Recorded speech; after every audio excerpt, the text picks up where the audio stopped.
la concurrencia.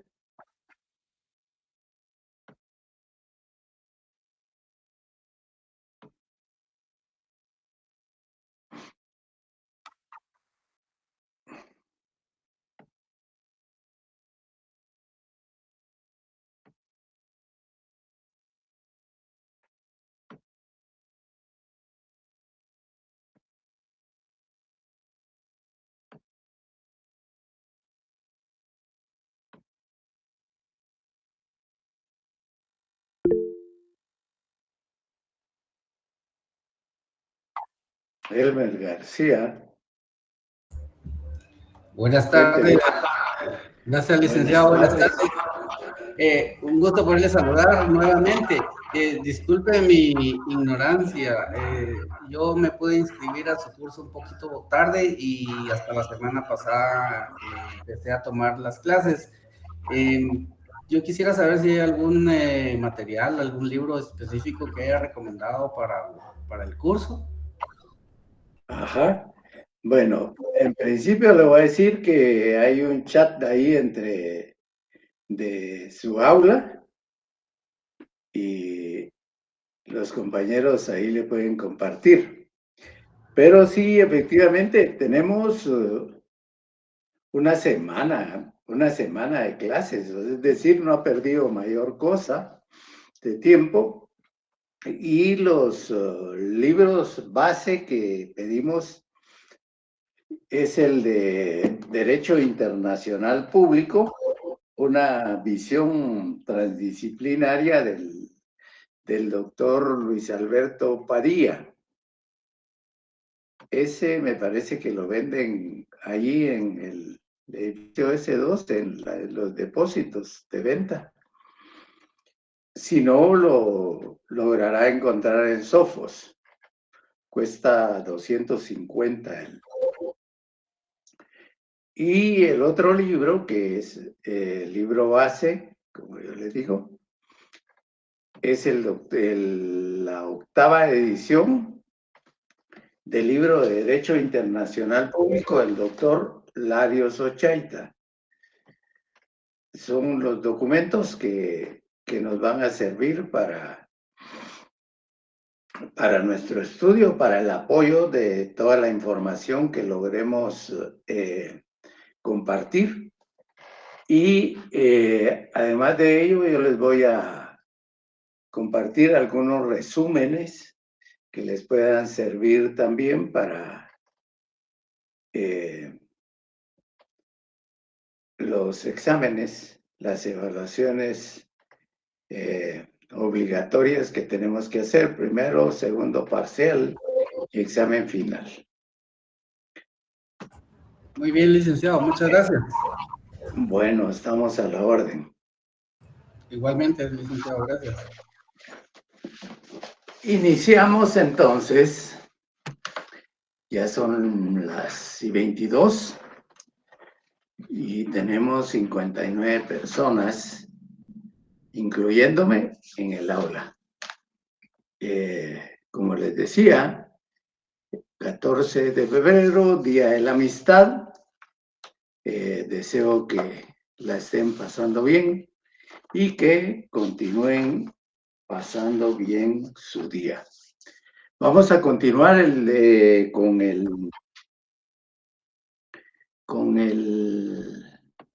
el punto que quedamos en la reunión anterior del día martes.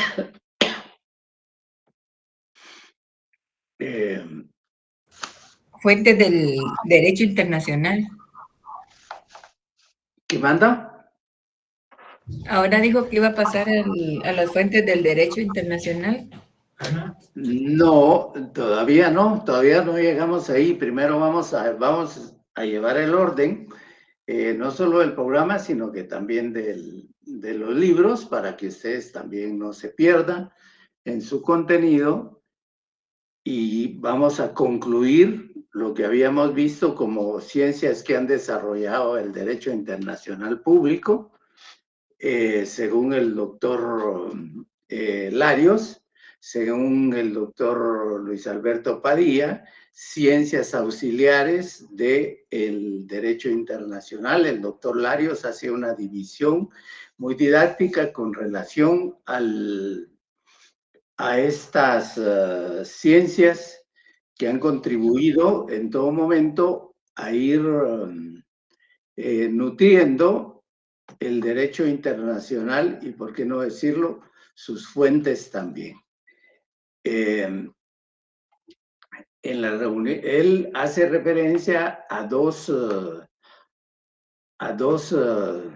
ciencias o a dos, podríamos decir, compartimientos de ciencias, solo que una dice son ciencias jurídicas, dentro de las cuales vimos el derecho constitucional, derecho administrativo, derecho financiero, derecho mercantil, derecho penal, hablamos de derecho penal y del derecho civil con relación a la persona, con relación a sus derechos. Persona individual, personas jurídicas que también tienen un rol importante dentro del marco del derecho internacional público. ¿A través de qué? Puede ser a través de las ONG, organizaciones no gubernamentales, pero también con relación a las organizaciones intergubernamentales que van siendo creadas por las propias organismos y entes internacionales, pero que dentro de las mismas quienes hacen o le dan el dinamismo que las mismas necesitan y llevan la voluntad de los estados y el consenso de los mismos a través de los procesos de debate y de negociación, son las personas individuales. Entonces, por eso el derecho civil es importante dentro del, como una disciplina jurídica o como una ciencia del derecho, que también tiene su impacto en el derecho internacional. Hablamos entonces de las ciencias que no son jurídicas, o sea, de las ciencias sociales que sirven también de sustento en cuanto a una serie de elementos, argumentos, definiciones, conceptos, categorías que vienen a hacer que el derecho internacional público se valga de ellas en momentos determinados para poder entender algunas de las situaciones que se dan dentro del mundo interconectado, dentro del mundo internacional, dentro del exterior de los estados. Y esas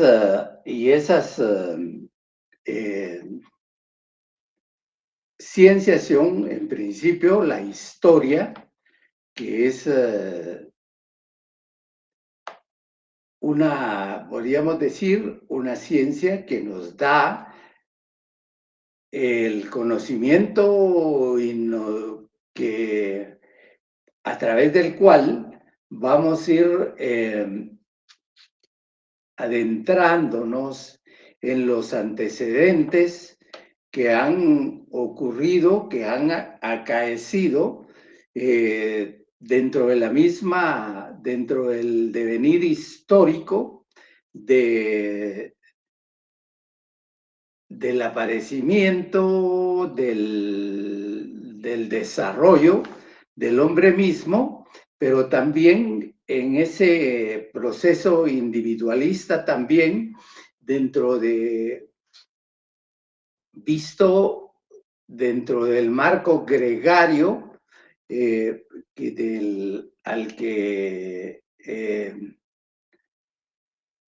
dentro del cual está inmerso, y entonces hablamos de de los grupos humanos que se van a través de una acción, de una actitud nómada inherente a esa persona, a ese hombre mismo, se van congregando hasta el punto que en un momento dado llegan a congregarse en una forma orgánica tan sofisticada que llegan a crear estados. Y por eso la historia es la que nos va contando cada uno de esos pasos, cada acontecer de los hechos mismos del hombre, de las sociedades,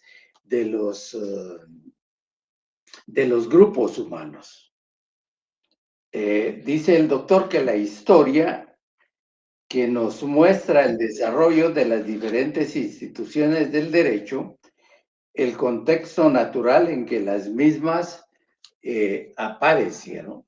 Es decir, tenemos que conocer todos esos datos, todos esos fenómenos, todos esos hechos que permitieron al derecho internacional como un deóntico jurídico, podríamos decir, ser lo que hoy es. Entonces la historia juega un rol bastante importante en ese sentido. Luego también el doctor hace referencia como otra ciencia importante que permite ubicar a los grupos humanos dentro de su aspecto geográfico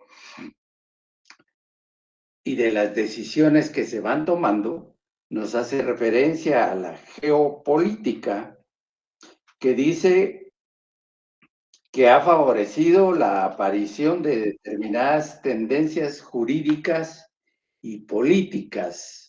Esa es la geopolítica, que algunos otros actores dicen que estudia la vida y la historia de los pueblos, dice, en relación con el territorio, es decir, por eso es geopolítica, geo que se refiere a tierra, podríamos hablar también de geografía de los territorios o de los lugares dentro de los cuales están ubicadas esos diferentes estados. Y por eso les hablaba de todo el planeta, pero este planeta dividido como que fuera un pastel en diferentes secciones o continentes, como adecuadamente se les denomina, y que está dividido en 5, y cada estado estará ubicado en un continente determinado, así como nosotros, como guatemaltecos. ¿En qué continente estamos ubicados? Les pregunto. Continente americano. Americano, licenciado. Somos americanos, pero dentro de este continente americano, ¿a qué región pertenecemos de esas 3 Américas? Centroamérica. Centroamérica. Al centro de la América, o sea que somos centroamericanos, que en un momento determinado formamos una federación de estados, pero que con el tiempo se disolvió. Entonces, estamos formando parte de un istmo centroamericano. Estamos en el centro, no somos del norte ni somos del sur, pero somos americanos y somos del centro de América. También tenemos como otro importante, otra ciencia importante, la de las relaciones internacionales. Quizás sea una de las fundamentales, toda vez que es a través de las conexiones, a través de las mismas acercamientos que se dan dentro de los estados, que se van produciendo esas relaciones humanas, esas relaciones internacionales que como parte de toda una ciencia también le da los insumos de conocimiento de esas diferentes relaciones que se dan dentro de ese marco del derecho internacional. Es decir, los estados mantienen relaciones entre sí, relaciones de amistad, relaciones de cooperación, relaciones de igualdad, de relaciones de respeto entre uno y otro, y de ahí derivarán una serie de elementos, de conceptos, de acciones que son importantes también y que impactan o que tienen alguna influencia hacia el seno del derecho internacional. La ciencia política como la ciencia que nos da las directrices del quehacer de los estados con relación a ese mundo, el mundo exterior que los dentro del cual forman parte y que tiene que dar orientaciones y direcciones hacia posturas a asumir en esos marcos internacionales. La sociología, dice el doctor, que es una ciencia que nos fundamenta la idea de que los sujetos últimos y destinatarios del derecho internacional público son los individuos y son las sociedades. Hablábamos de la persona humana, de la persona individual, capaz, investida de ser el sujeto de los derechos y de las obligaciones, pero que como tal no puede mantenerse individualizada, sino que es necesario o es parte de su naturaleza misma el hecho de interrelacionarse con otras personas para crear grupos y, por supuesto, sociedades. Entonces, la sociología pues, nos va a ir dando por ahí todos esos,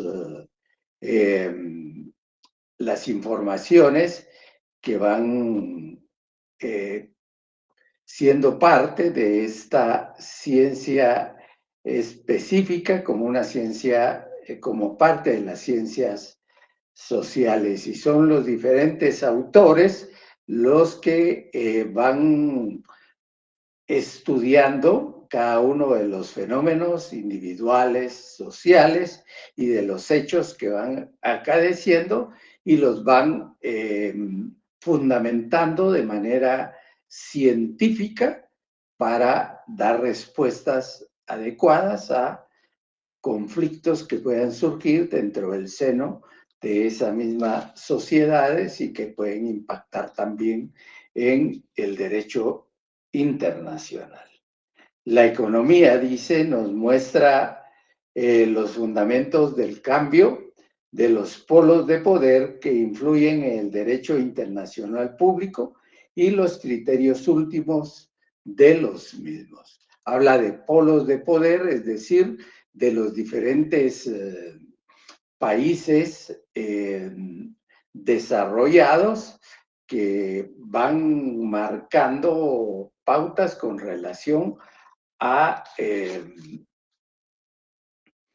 los efectos económicos que van teniendo sus propias economías.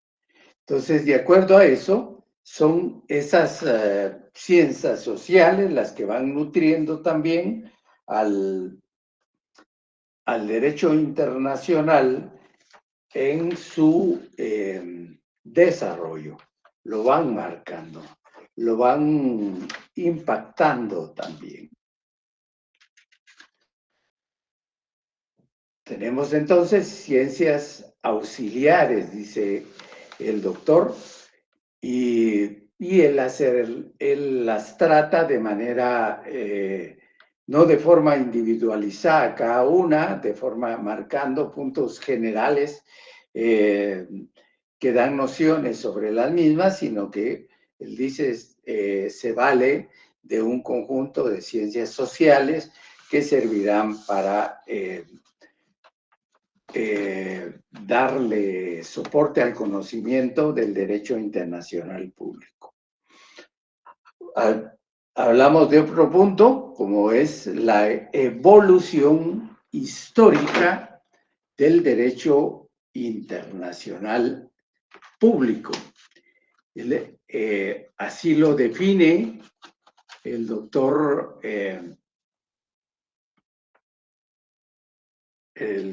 Carlos Larios Ochaita,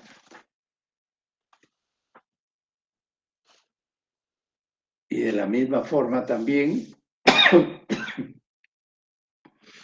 el concepto del doctor se queda en cuanto a la evolución histórica, pero el doctor Luis Alberto Padilla nos hace referencia a la evolución del derecho internacional a través de los grandes hitos históricos.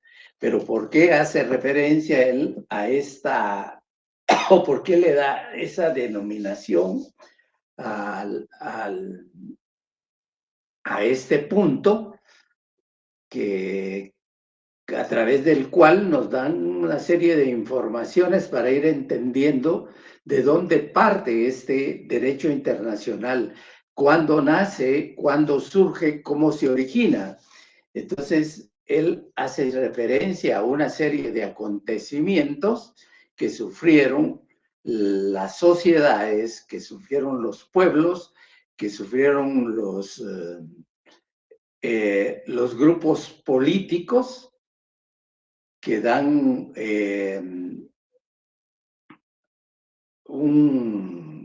que nos dan idea de por qué nuestro derecho internacional actual ha llegado a este punto. Entonces, de acuerdo a eso, el doctor Luis Alberto Padilla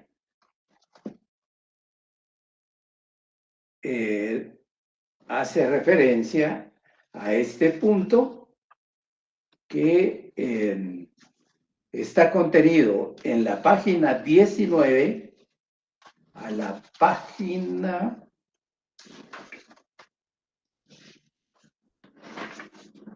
40 inclusive, son 20 hojas,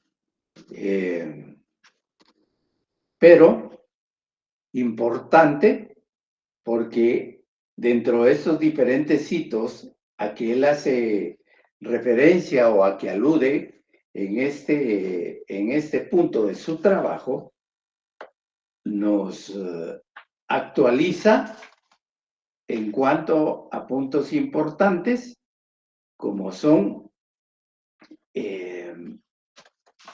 o como lo es la guerra de Ucrania de febrero del año del 2022, y de ahí vamos a ir viendo cada uno de los puntos. También,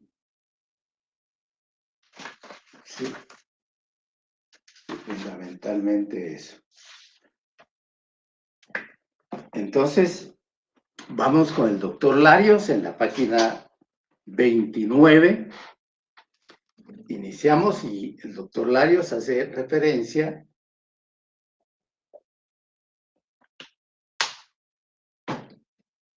a la existencia de dos escuelas que tratan de explicar de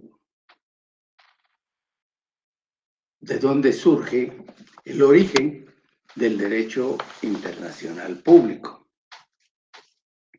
Dice que de una parte están todos aquellos que explican que el derecho internacional público tiene su presencia, sus orígenes, también dentro de las sociedades antiguas, dentro de esos conglomerados humanos que se desarrollaron grandemente como hasta la actualidad, a manera de ser una o parte ya de la primera potencia económica como es la China,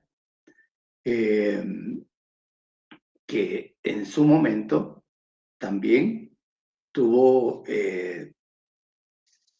alguna evolución en su desarrollo económico, en su desarrollo cultural, y que la ha llevado a ser lo que en la actualidad es. Pero ellos dicen que el derecho internacional, en los orígenes también de estas sociedades milenarias, también ya existía, como existía con los fenicios, como existía con los egipcios, con los persas, ahora Irán y ahora Irán, los iraníes, como potencias actuales o como potencias en ascendencia, potencias económicas, potencias militares del planeta Tierra, podríamos decir, del mundo. Entonces, dice que esta escuela considera que el derecho internacional ya existía en las viejas sociedades o en las antiguas sociedades. Sin embargo, dice el doctor, existe otra posición, que es la que él asume, que determina que el derecho internacional público, dice, surge con la modernidad. Surge a partir de 1648 con la paz de Westfalia, que es es uno de los hitos importantes a los que se hace referencia el doctor Padilla, y que dice, se explica porque es a partir de ese entonces cuando ya empiezan a surgir los estados-nación y el reconocimiento de uno del principio de soberanía como uno de los principios fundamentales, dice, de la existencia del Estado. Para poder entonces, dice, hablar de derecho internacional, tendríamos que hablar de uno de los sujetos protagónicos, principales, importantes del derecho internacional, como es como son los estados. Y dice que surge a partir de ese tiempo porque es en ese momento en donde ya se empieza a visualizar la conformación de los diferentes estados, fundamentalmente en Europa, y que también tiene cierto impacto con la expedición de Colón, que por equivocación llegó a estos territorios en donde existían sociedades también organizadas y pueblos originarios. Entonces, él dice que ese ese hecho del descubrimiento, según los europeos, de América también le viene a dar un plus, le viene a dar un elemento positivo de importancia a la formación también de los estados de estados-nación que se fueron formando en Europa. Y por eso dice que todo eso está basado en el concepto de soberanía nacional, estableció el principio de integridad territorial como el fundamento de la existencia del Estado. Es decir, tenía que partir de un territorio debidamente delimitado dentro del cual se pudiera hacer el reclamo del principio de soberanía y que ese Estado como tal fuera reconocido por los demás Estados-nación y con ello establecer una especie de relaciones sustentadas en principios de carácter también, o más bien entrelazados y estrechados por medio de actos diplomáticos o de acción de la diplomacia internacional que permitiera poder llevar la voluntad del conocimiento de un Estado hacia determinados grupos que se fueron conformando con posterioridad. Y entonces hace referencia el doctor a la paz de Westfalia, de Osnabrück y Münster en Alemania, firmado el 15 de mayo y 24 de octubre de 1648, que puso fin a la guerra de los 30 años y se logró a través también de en este tratado de paz, el primer congreso diplomático moderno e inició un nuevo orden en la Europa central.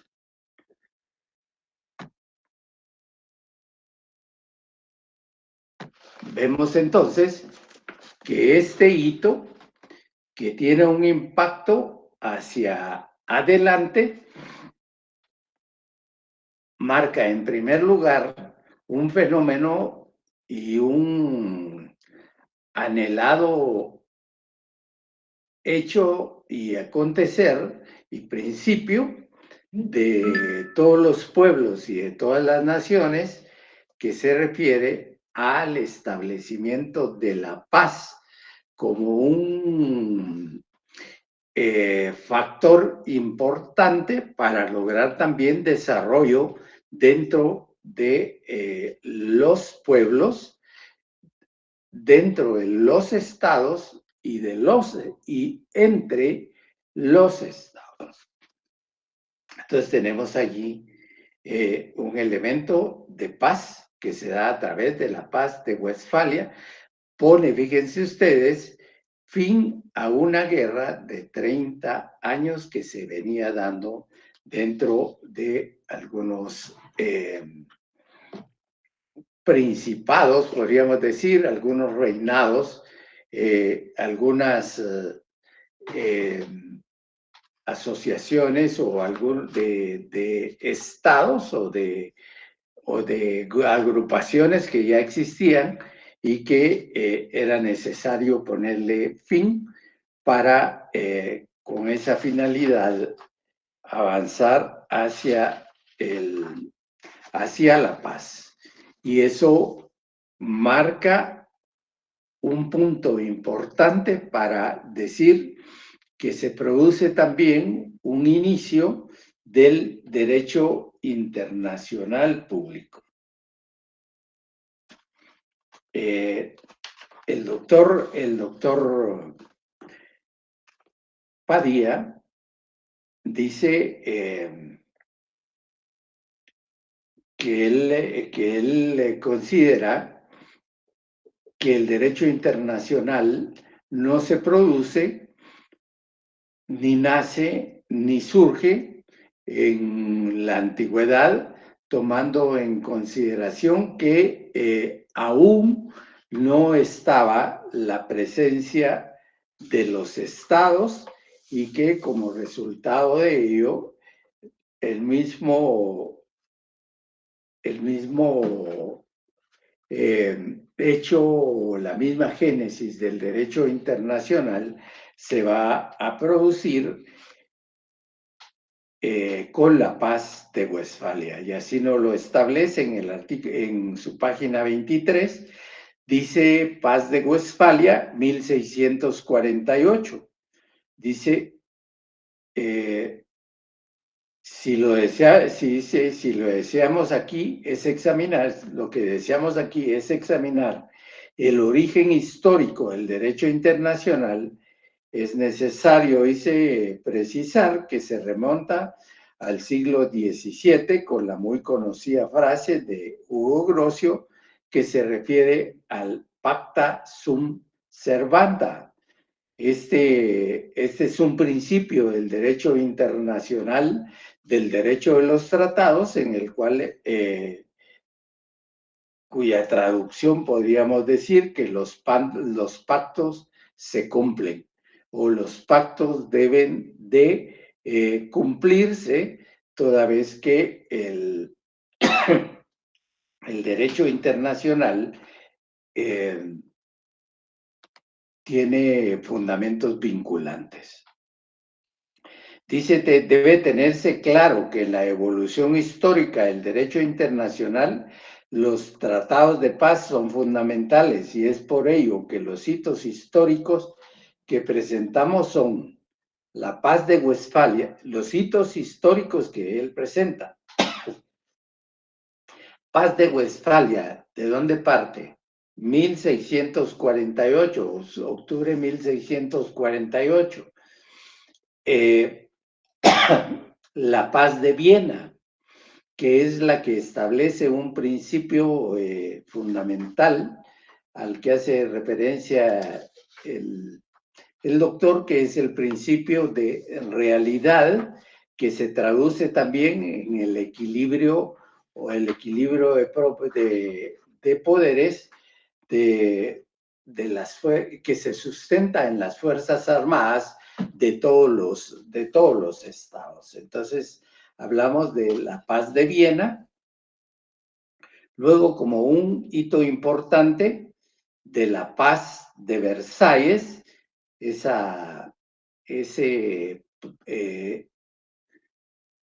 tratado que se suscribe en el año 1918 para ponerle fin a la Primera Guerra Mundial, a la Gran Guerra, como le denominan, y que se lleva a cabo, en principio, se suscribe como un armisticio entre Alemania, Francia, pero luego se llega a suscribir la misma en el Palacio de Versalles, donde anteriormente también se había suscrito otros tratados de paz. Y por último, él hace referencia como un hito importante a la paz de San Francisco.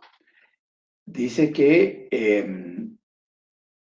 estos tratados o la paz termina cuando se inician movimientos para afectarla y desencadenar la guerra.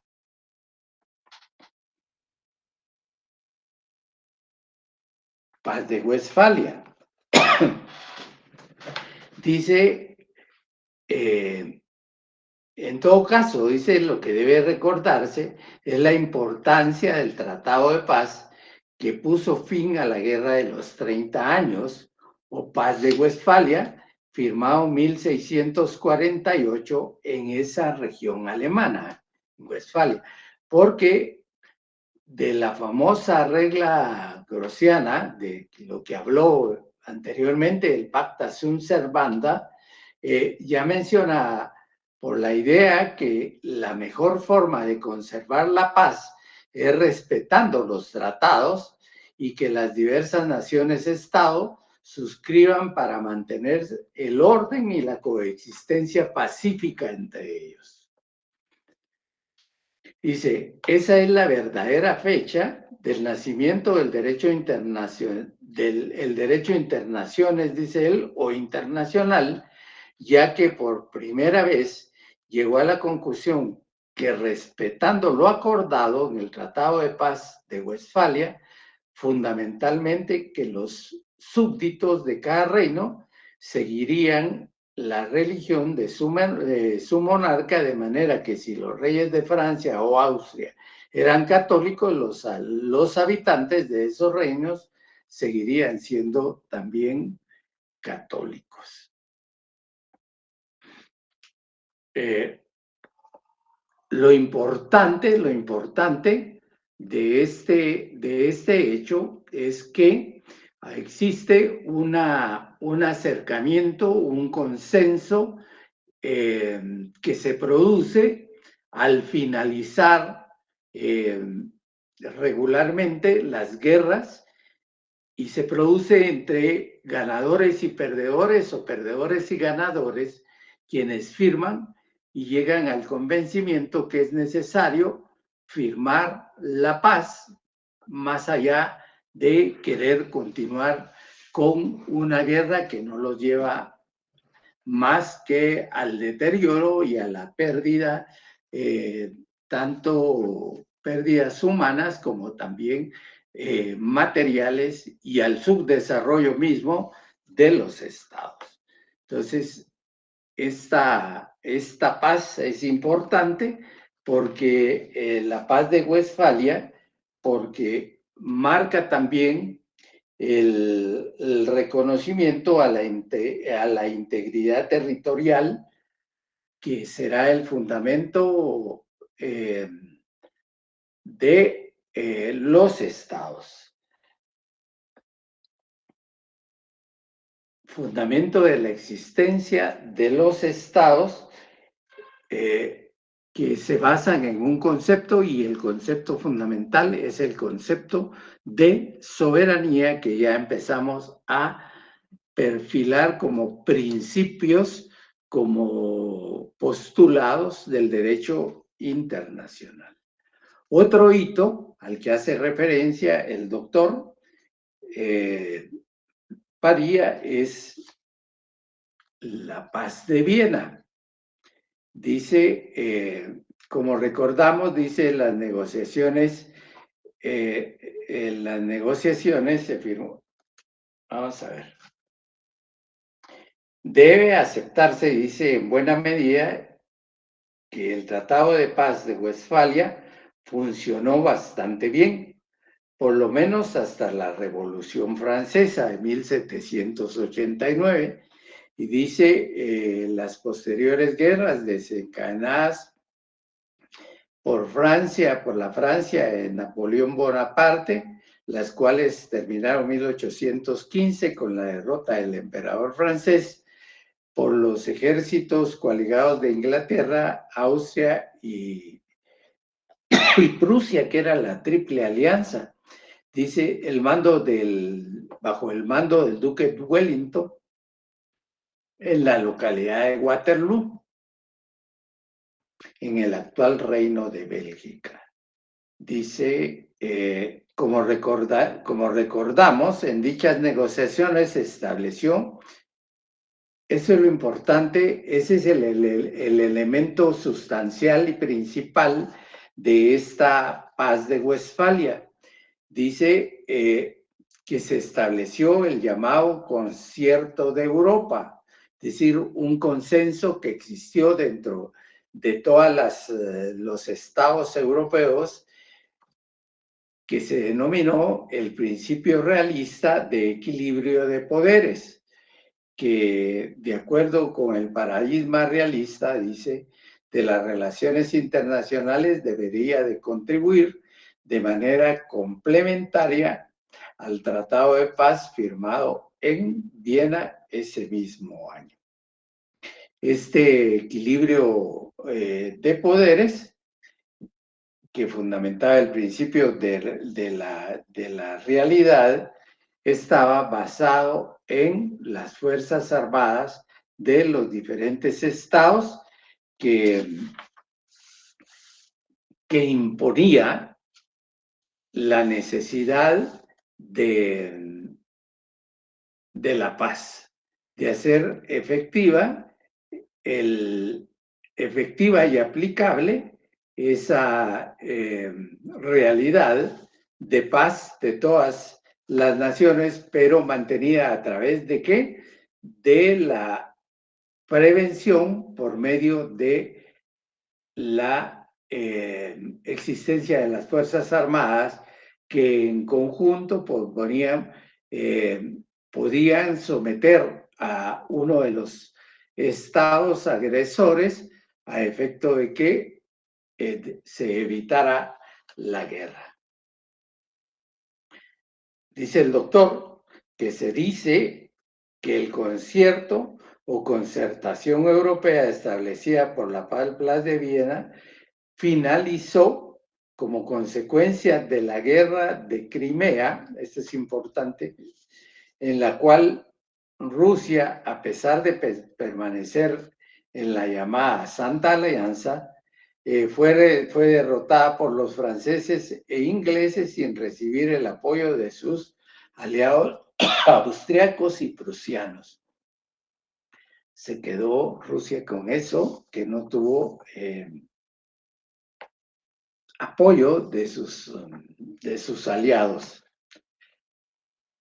Entonces, para resumir, la paz de Viena es la que impone el principio realista que se traduce en el equilibrio de poderes que descansan en las Fuerzas Armadas de las diversas naciones, para decir un concepto.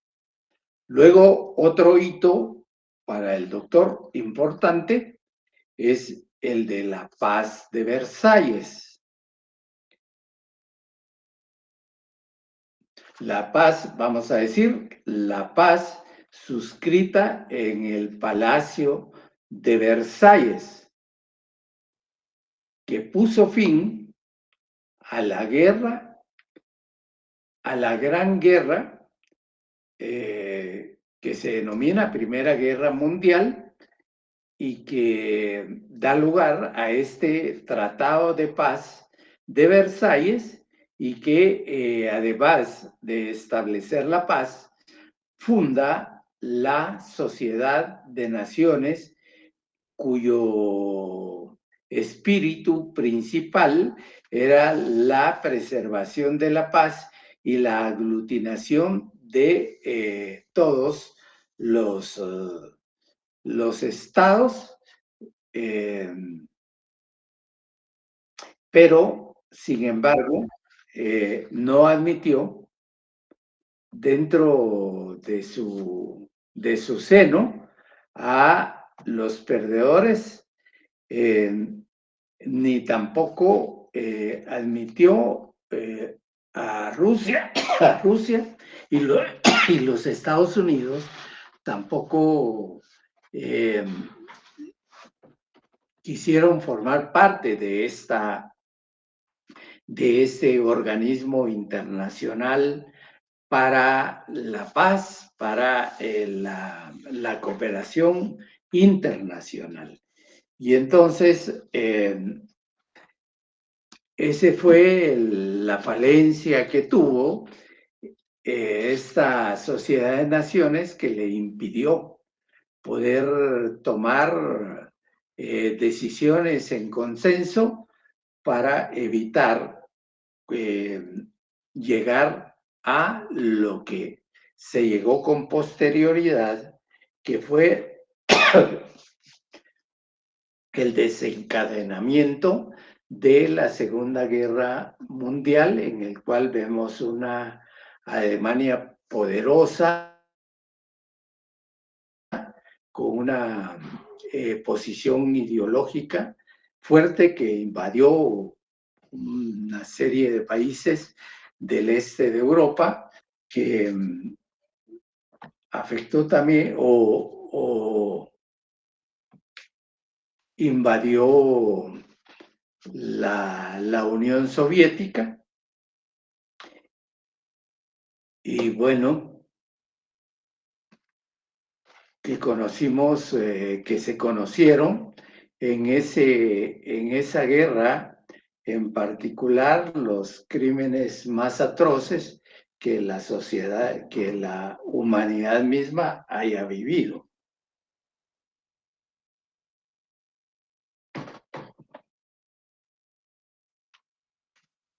Y esta Segunda Guerra Mundial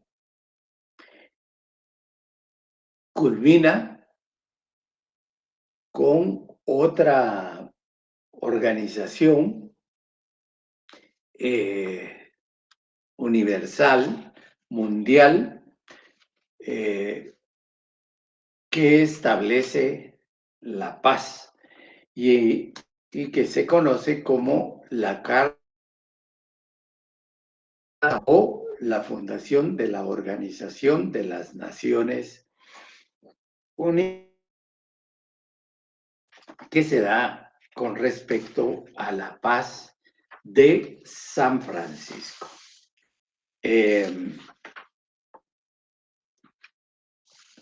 La paz de San Francisco se le denomina así porque en la conferencia de San Francisco del 26 de junio de 1945 se firma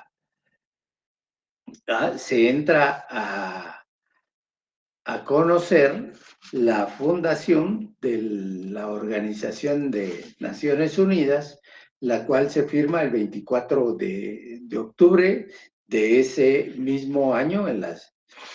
Y entonces, a partir de ahí, inicia otro ciclo, podríamos decir, otras acciones que se encaminan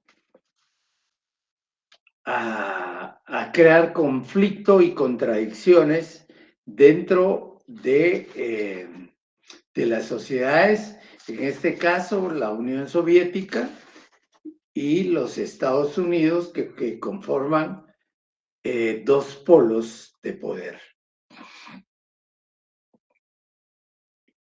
Y a partir de ahí inicia entonces también lo que se denomina, a pesar de que ya existe una organización de las Naciones Unidas, en la cual tienen ciertos privilegios las naciones vencedoras, que tienen el derecho al veto, el derecho a oponerse a determinadas resoluciones que se produzcan a nivel del Consejo de Seguridad, y estas naciones serían las que formaban como parte de los aliados, que era la Unión Soviética, hoy en la actualidad la Federación Rusa, la China, que en su actualidad es la China continental. Luego tenemos la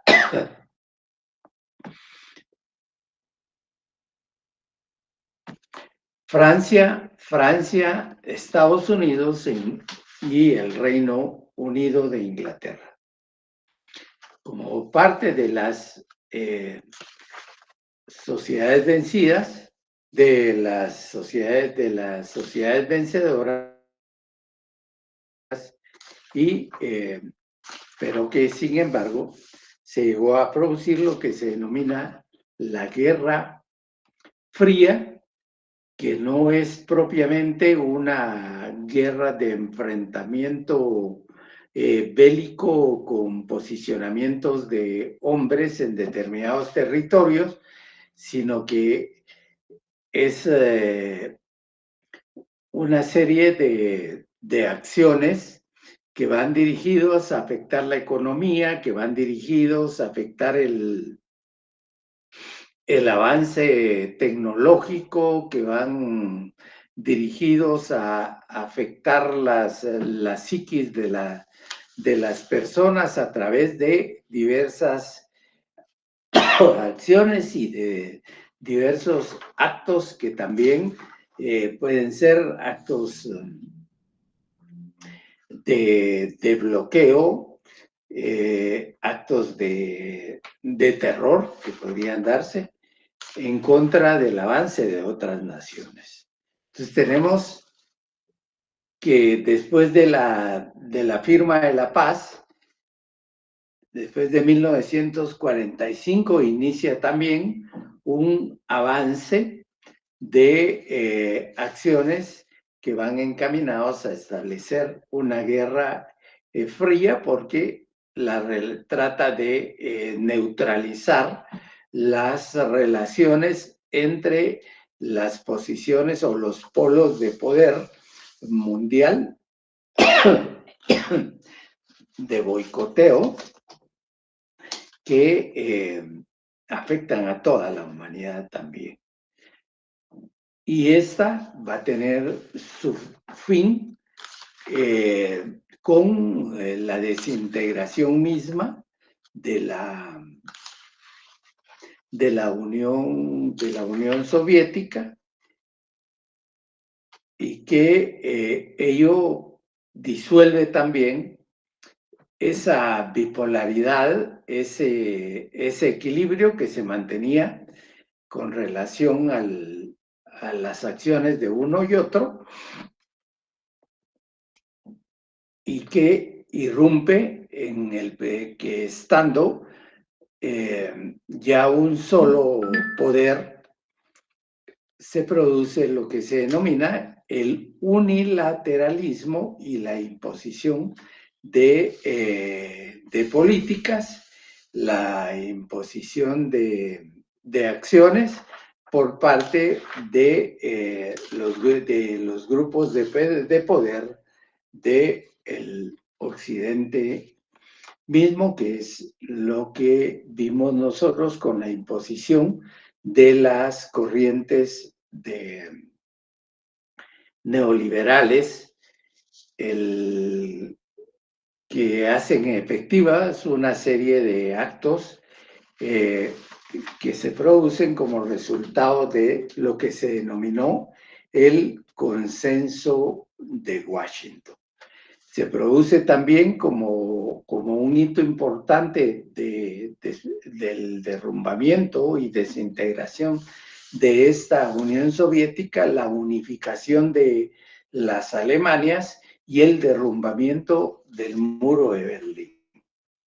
Como hitos importantes también que van marcando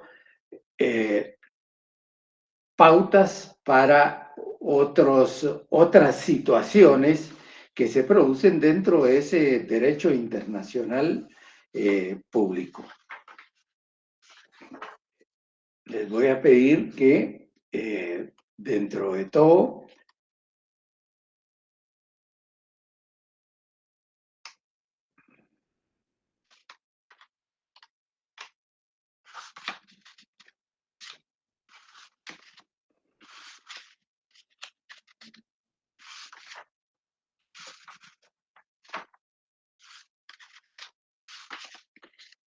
que para los efectos de la mayor información, leamos de la página 19 a la 40 del libro del doctor Gómez Padilla, del doctor Luis Alberto Padilla. Veamos entonces el doctor Carlos Larios, perdón, le da tratamiento a este punto de la página 29 a la página 34. Él se queda en las guerras mundiales y no le da tratamiento a las situaciones que se dieron con posterioridad hasta llegar a nuestros días. Veamos otro punto entonces, que es el derecho, los conflictos o las ideas que existen en cuanto a que si existe conflicto entre un derecho interno o un derecho internacional, que si son dos formas del derecho diferentes, o que si cada uno de estos derechos pueden coexistir dentro, tanto a nivel interno como a nivel exterior, dentro del marco del derecho internacional. Voy a la página 35. La mayoría de ustedes tienen este libro. Pregunto. Sí, licenciado. Sí, la mayoría tiene. Muy bien. No, yo no lo tengo, licenciado. Bueno, hay que tratar de buscarlo. Yo tengo Porque el del doctor Larios Ochaica, licenciado, perdón. sí, ese es el que les estoy preguntando si lo tienen. Porque ahí nos estamos fundamentando. Derecho internacional, derecho nacional y derecho internacional, dice el doctor Larios en el título que le da a este punto.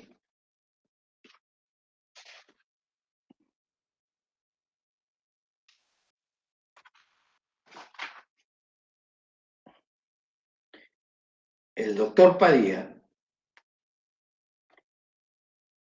nos indica que el derecho lo titula derecho interno o nacional y derecho externo o internacional.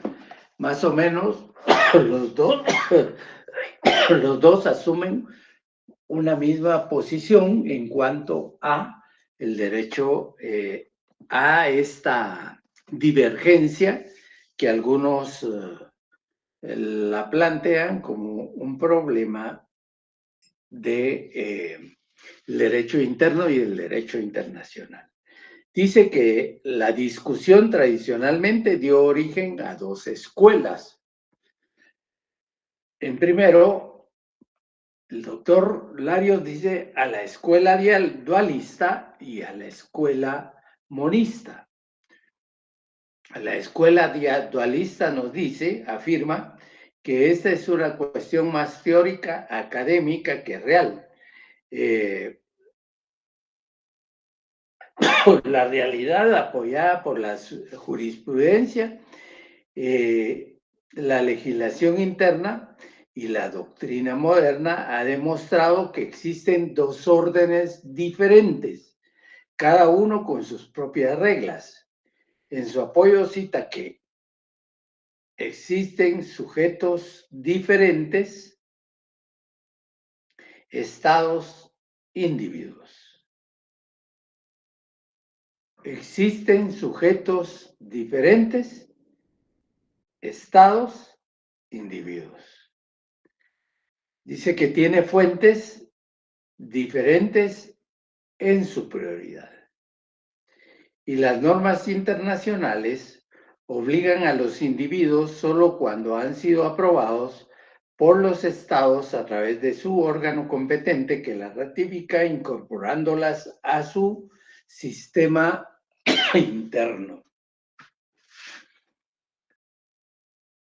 Entonces, esta escuela dualista es la que trata o es la que enfoca la existencia de dos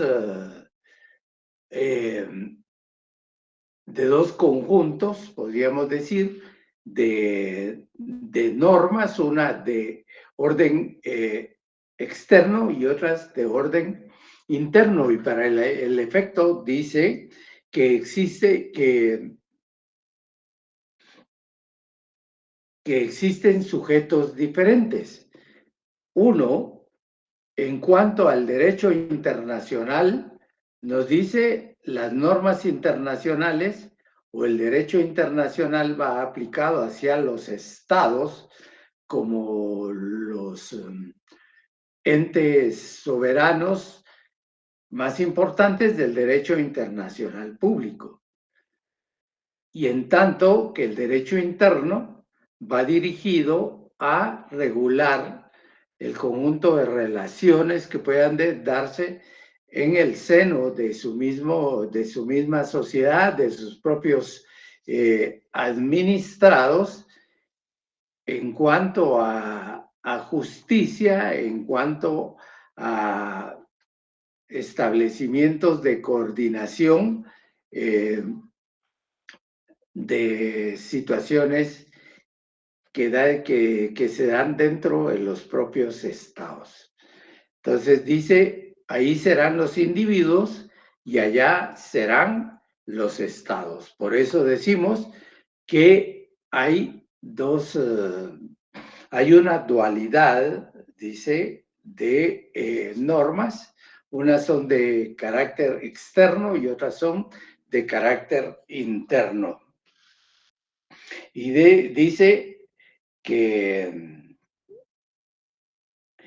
tiene fuentes diferentes en su probabilidad. Uno, a nivel interno, decimos, es la ley, son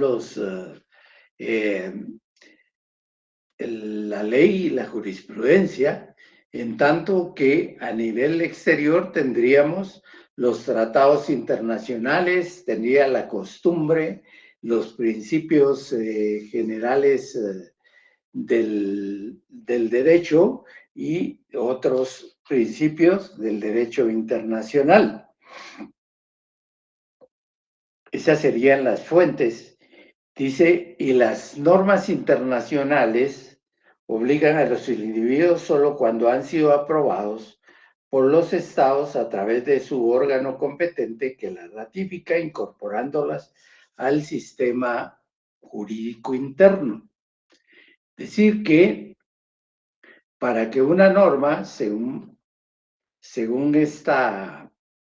este enfoque, para que una norma pueda ser aplicada a un individuo, a una persona que habita dentro de un estado específico, dicha norma o dicha conjunto normativo debió haber sido aprobado y ratificado por ese estado e incorporado como ley interna. Entonces, estos son los fundamentos que da la escuela dualista para poder entender de que son dos conjuntos normativos diferentes que aplican a personas diferentes y que tienen fuentes distintas, fuentes jurídicas que los nutren y que son aplicables a cada uno de los derechos de forma específica.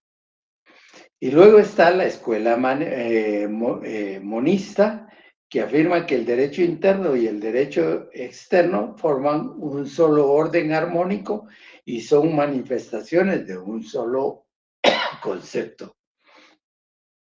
Y dice que en caso de conflicto entre el derecho externo y derecho interno, algunos afirman que debe prevalecer el interno, otros que debe de ser el derecho externo, y aquellos que sostienen esta segunda modalidad la fundamentan en la imposibilidad de que exista oposición entre el derecho interno y el derecho externo.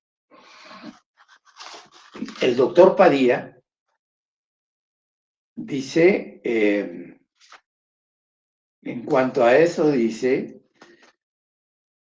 que la jurisprudencia de la Corte Internacional de Justicia ha establecido como regla general del derecho internacional que un Estado no puede invocar una regla o laguna de su derecho interno como defensa frente a una reclamación apoyada en el derecho externo.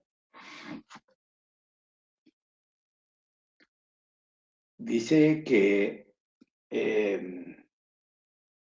podemos aceptar como buena la posición de Larios, dice, cuando afirma que debe de aceptarse que las contribuciones entre derecho interno y externo son una realidad y entonces estas deben de resolverse conforme a los procedimientos internos de cada Estado. En cuanto a esta posición, la teoría monista dice que no existe contradicción entre un Estado y otro, y que ¿por qué? Para que pueda ser aplicable una norma de derecho internacional en un Estado específico, el mismo debe de aprobarla, debe de ratificarla, tal y como lo manda y lo establece y lo prevé la norma internacional, para poder ser incorporada como norma del derecho interno y pueda ser aplicada a sus connacionales. Dice la autora Loretta Ortiz Alf, añade una tercera corriente, dice, que llama coordinadora conciliadora, y describe dichas tesis parten, al igual que las monistas, de la unificación de las distintas ramas jurídicas en un solo sistema, pero se diferencia en que las relaciones entre ambas son de coordinación y no de subordinación. Para ella existen estas dos sistemas, pero dentro de los mismos, no hay una relación vertical de subordinación de una hacia otra, sino que más bien una relación de coordinación entre ambos sistemas. Esta sería una tercera posición que asumida por la autora Loretta Ortiz. Entonces, para concretar y concluir con relación a la existencia del derecho interno y el derecho externo, vamos a decir que no hay contradicción, toda vez que para que puedan aplicarse las normas de derecho internacional y que puedan tenerse como normas de derecho interno, debe de ser aceptado, debe ser aprobado, ratificado por los órganos internos de un Estado. Y que a la hora de un conflicto a nivel internacional, ninguno de los estados puede invocar normas internas en su defensa, sino que, contrario a ello, debe de aplicar derecho internacional público. Y eso lo establece como jurisprudencia la Corte Internacional de Justicia en la regla general de que no puede invocarse una regla o laguna de su derecho interno como defensa frente a una reclamación apoyada en el derecho internacional.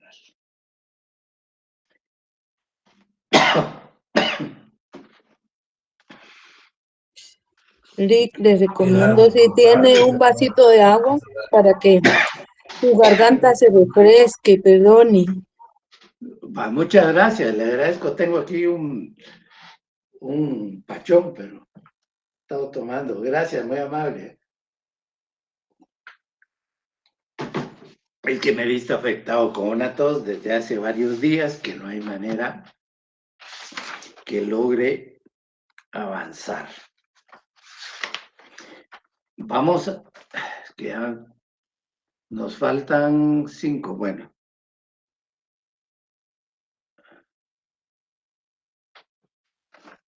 Veamos a las fuentes del derecho internacional público. Y dentro de ellas tenemos, les voy a pedir favor,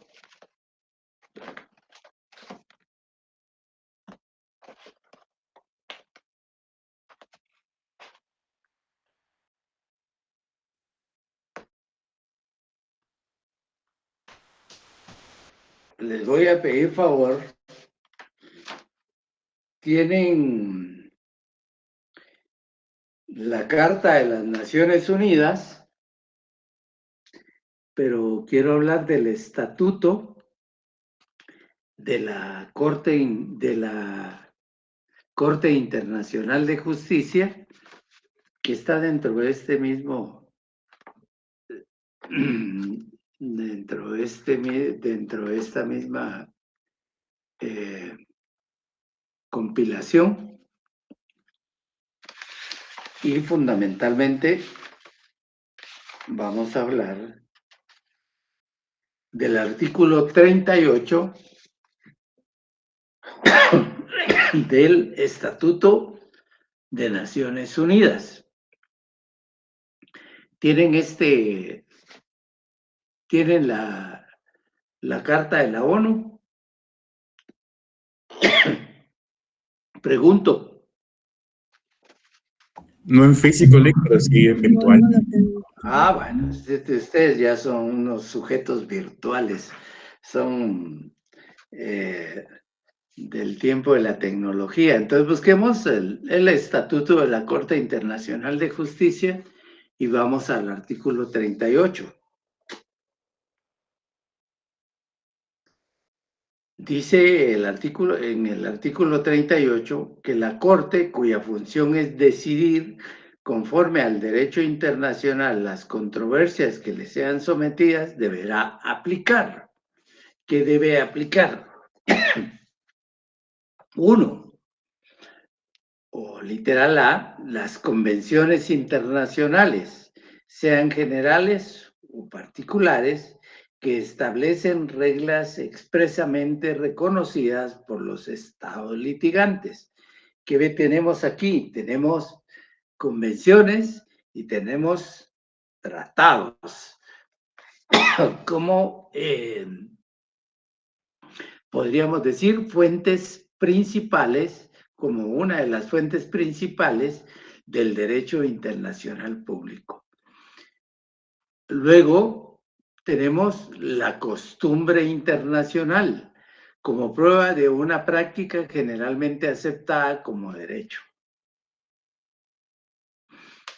Costumbre internacional, también la costumbre internacional, es decir, aquella práctica generalmente usada por en los diferentes estados o en ese concierto de naciones, en ese concepto, en ese concierto mismo de los estados, una costumbre utilizada, aceptada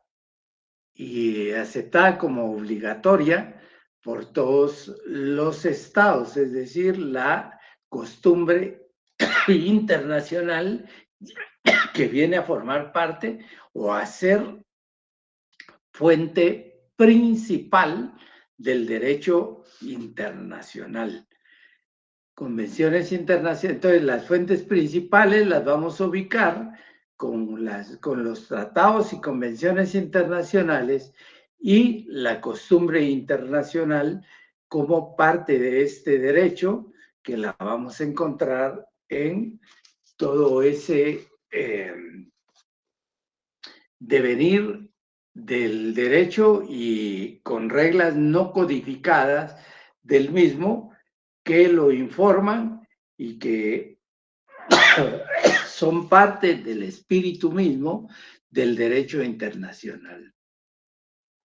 Luego tendríamos como fuentes secundarias o como otras fuentes los principios generales del derecho reconocidos por las naciones civilizadas, por las decisiones judiciales y las doctrinas de los publicistas de mayor competencia de las distintas naciones como medio auxiliar para la determinación de las reglas del derecho sin perjuicio de lo dispuesto en el artículo 59.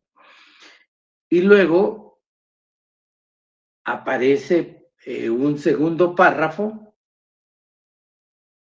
o un numeral segundo en la que dice que la presente disposición no restringe la facultad de la Corte para decidir un litigio ex aequo et bono si las partes así lo convinieren, es decir, de acuerdo con la